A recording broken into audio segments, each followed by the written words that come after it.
Ё-моё.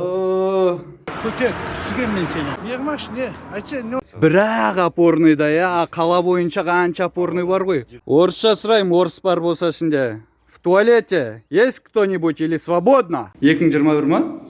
Қойш. Мына жақта 2019 деп тұр ғой. Ой, бұл президент Республика Қазақстан дейді. Мен Тоқаев па десем, Назарбаев екен ғой, а? Күн қайырлы болсын, аса құрметті қазағым, назарыңызға Жанбол рахматулла. Біз қазір Кентаудан соттық медициналық сараптамадан өту үшін Түркістан қаласына келіп тұрмыз. Мына бөліміне қызық, я? Маған облыстық денсаулық сақтау бөлімі қарай ма, әлде әділет министрлігі ме? Кентауда 100 мың халық тұрады да, 100 мыңға жуық халық тұрады. 10 мың емес, 5 мың емес, ауыл емес, кішкентай. Кентаудан адамдарды мәжбүрлеп түрде осында алып келткізіп жатыр екен да. Кентауда өте алмайды екенбіз. Кентауға қаншама ауылдар қарасты да, аудан орталығы. Ал бізді әділет министрлігі бір 5-6 мың адам тұратын ауыл сияқты етіп, Түркістанға облыс орталығына жіберіп жатыр екен. Ақшан қайда жіберіп жатсыңдар? Қызметкерлер қайда Кентаудың? Әділет министрлігіне қарайсыздар ма сіздер? Облыстық денсаулық сақтау бөліміне ма? Бейне және аудио жазылым жүруде. Жанбол Шекербекұлы рахматулла, танымаған болсаңыз. Сұраққа жауап берсеңіз. Жақсы. Мына әжетхана. Мына жаққа қызметкерлер болсын, немесе осындай мен сияқты келушілер болсын. Кілтті көрдіңіз ба? Әжетханаға кіруге бола ма? Кентаудан келдім да, қыстанып тұрадым, кішкене айып етпес. Өзіміздің Рабочилар ғана ма? Сыртта ма? Анау бөлек тұрған құрылыс па? Мына көз алдымызда тұрған бөлек тұрған құрылыс қой. Жақсы. 2021 жыл 27 қазан сағат 10:17-да сонда келушілер басқа қаладан келгендер сыртқа барады да, сасыға әжетханаға, ішінде су жоқ, дымы жоқ. Біз мына жаққа кіре алмайды екенбіз. Біз ауылбайларымыз ғой, ауылбайларға көшеде де талдардың арасында бір жерге сүйіп кете бер деп тұр ғой.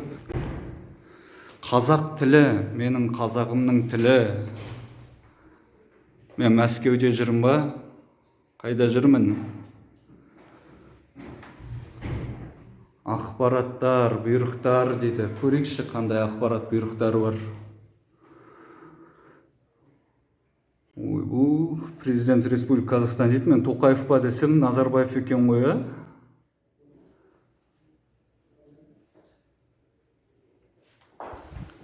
Неге қазақша нұсқалар жоқ? Түсінбей тұр мына бұйрықтардың. Кім мына бұйрықты берген? Министерство юстиции дей ма? Әділет министрлігі. Сендер не қазақша бұйрық бермейсіңдер ма не? Қайта наның басында бас киімі ғана тұр ғой, қазақша болып. Қалғаның бәрі орысша. Дәл осының қазақшасы қайда?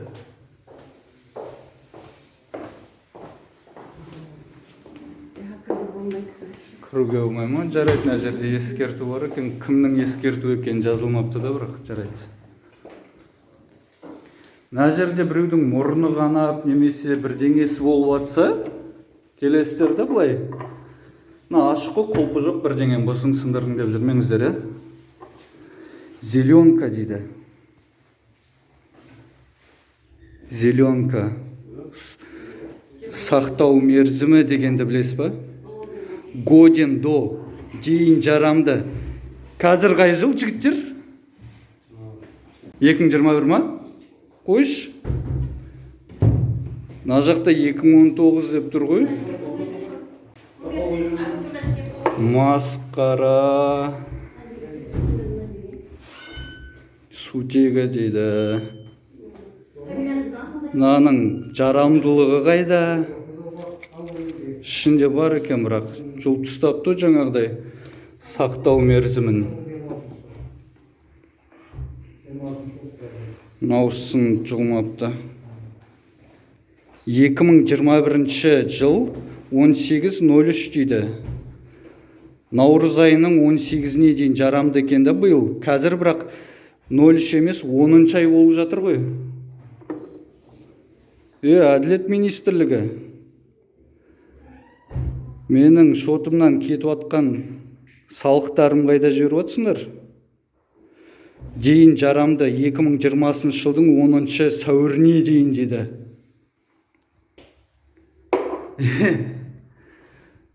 Бекетаев па? Кім ана? Маймыл. Ақша қайда? Неғып мен әжетханаға адам сияқты кіре алмаймын, аяққа жылы жерден неғып қолым жуып шыға алмаймын. Жүрші. Екеуміз әжетханаға барып қайтайықшы. Ошы. Жігіттер, қалай? Әжетханаға барады мына жақта? А? Қайсы жолмен? Кеттік ал.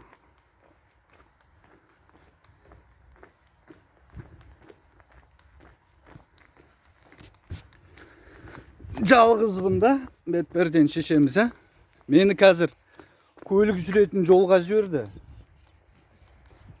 Мына көлік жүретін жол, адам жүретін жол емес. Мына өзі жұмыс істейтін мекеме ме әлде мына жақта бір соғыс болған ба, не болған жігіттер?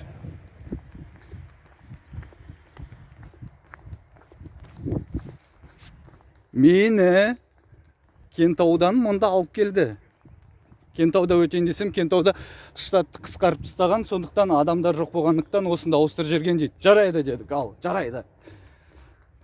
Бірақ алыстан келген адамға қандай жағдай жасап тұрсыңдар?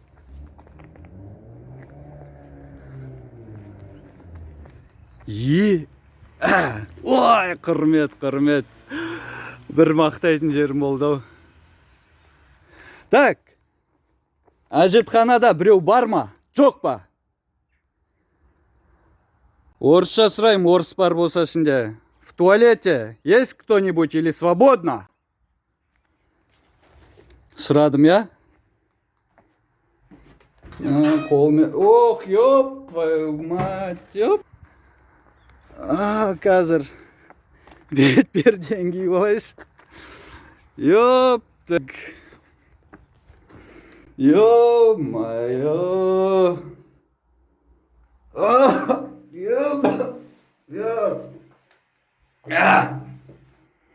Тазалық сақта дейді. Ё-моё, Құдай сақта.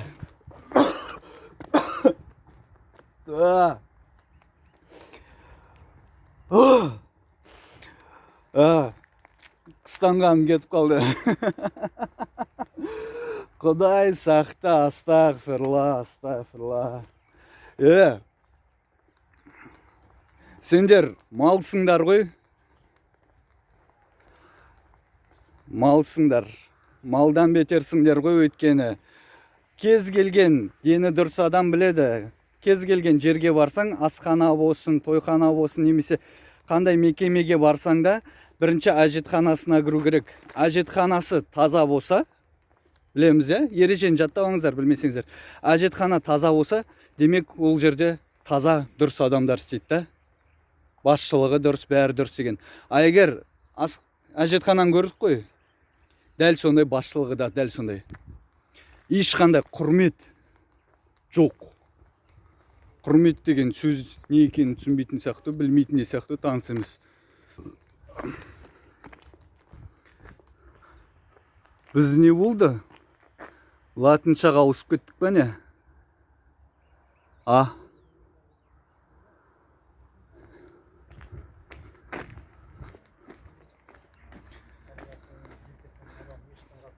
Жігіттер, сендерді не, ішке кіргізбей ма?